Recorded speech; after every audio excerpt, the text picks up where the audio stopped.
जय श्री राधे।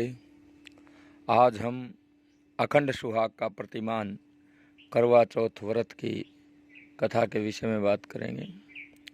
भारतीय हिंदू स्त्रियों के लिए करवा चौथ का व्रत अखंड सुहाग को देने वाला है।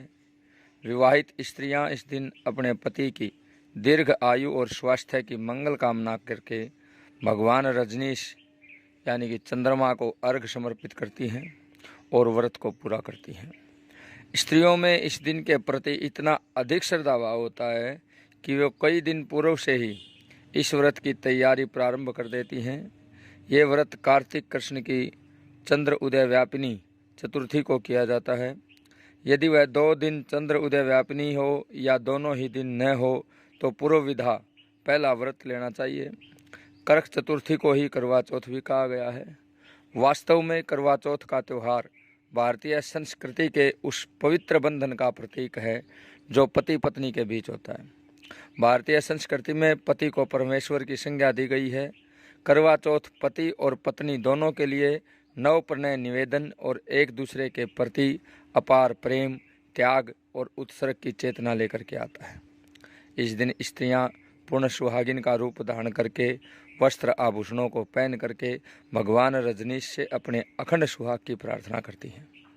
स्त्रियां श्रृंगार करके ईश्वर के समक्ष दिन भर के व्रत के बाद ये प्रण भी लेती हैं कि वे मन, वचन और कर्म से पति के प्रति पूर्ण समर्पण की भावना रखेंगी। कार्तिक मास के कृष्ण पक्ष की चतुर्थी को केवल चंद्र देवता का ही पूजन नहीं होता, बल्कि शिव, पार्वती और स्वामी कार्तिकेय का भी पूजन होता है।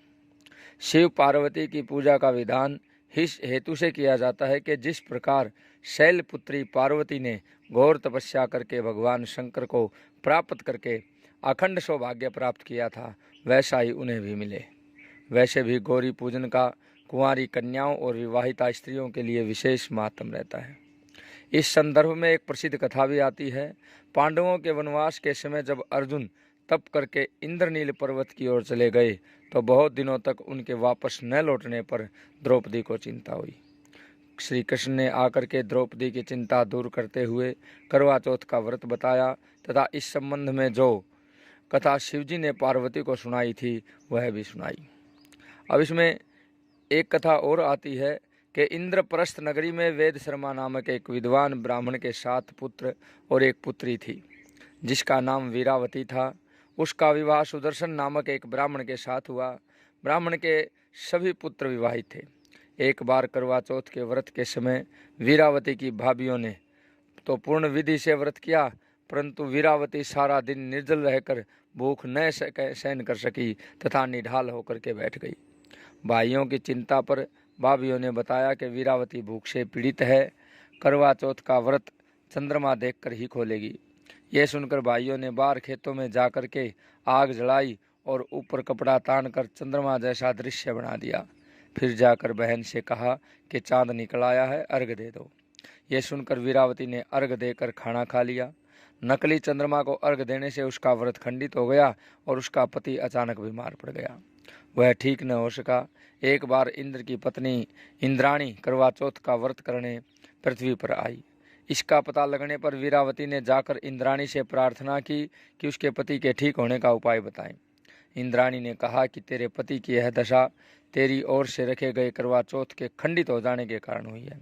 यदि तू करवा चौथ का व्रत पूर्ण विधि विधान से बिना खंडित किए करेगी तो तेरा पति ठीक हो जाएगा।